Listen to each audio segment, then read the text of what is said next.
Bienvenue dans cette présentation du MySQL Workbench, mais partie modélisation.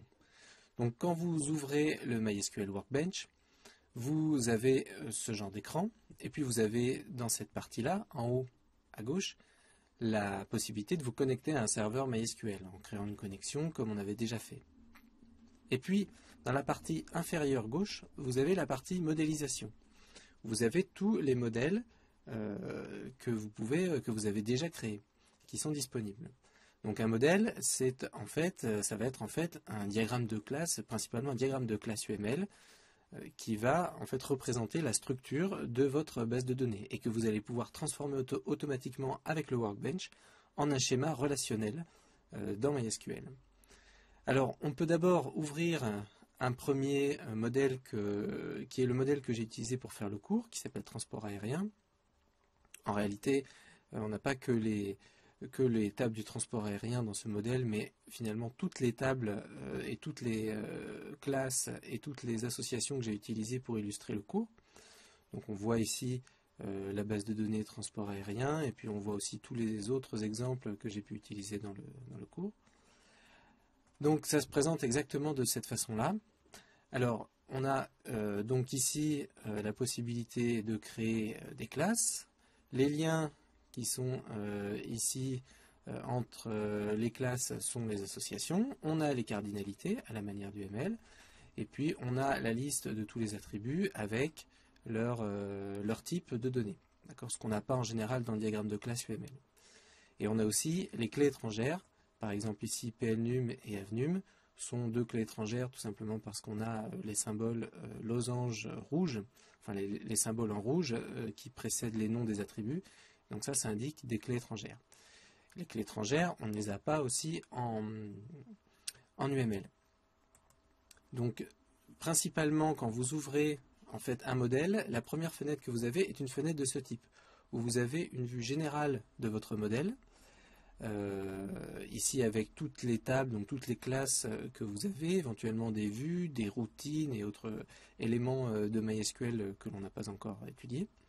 Et puis vous avez ici, dans la fenêtre au milieu mais partie supérieure, vous avez la liste de tous les diagrammes de classe que vous avez. Alors, dans la terminologie Workbench, ce ne sont pas des diagrammes de classe, ce sont des EER diagrammes, des EER diagrammes, c'est-à-dire des Extended Entity Relationship Diagram, donc des diagrammes entité-relation, ou on dit aussi entité-association étendue, mais qui en fait correspondent au diagramme de classe. Et du coup, quand vous voulez ouvrir ou créer un nouveau diagramme, quand vous voulez créer un diagramme, vous double-cliquez sur Add Diagram, et quand vous voulez ouvrir un diagramme existant, vous cliquez sur le diagramme correspondant, et vous arrivez donc sur une nouvelle fenêtre avec le diagramme. Vous avez dans cette partie-là, au milieu, mais plutôt sur la gauche, la liste de tous les éléments que vous pouvez ajouter dans votre diagramme de classe. Et puis, vous avez ici une fenêtre récapitulative. Si vous cliquez en laissant appuyer, vous faites bouger le rectangle qui vous permet de bouger la vue du milieu sur le document total. Vous pouvez faire un zoom. Vous pouvez dézoomer pour avoir la vue globale de votre feuille de travail qui correspond à ce que vous pouvez imprimer par la suite. Vous avez la liste des tables ici, plus les vues et les routines potentielles qu'on peut rajouter, qui sont des concepts qu'on n'a pas encore vus. Et puis ici, vous avez un éditeur de tous les éléments qui sont présents dans le diagramme. Voilà. Donc voilà pour un diagramme existant.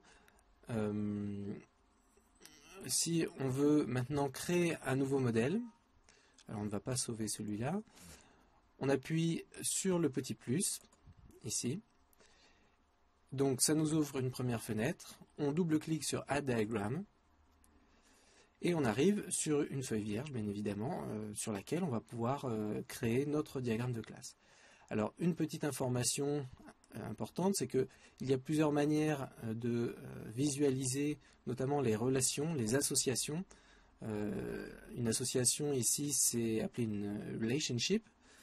Et donc, vous allez dans le menu modèle et dans le choix Relationship Notation, et vous cliquez sur UML pour bien voir les diagrammes, les cardinalités notamment de type UML, de ce type-là. Voilà. Et après, vous allez pouvoir donc dessiner votre diagramme de classe. Donc dans la prochaine vidéo, nous étudierons élément par élément la création d'un diagramme de classe dans le Workbench.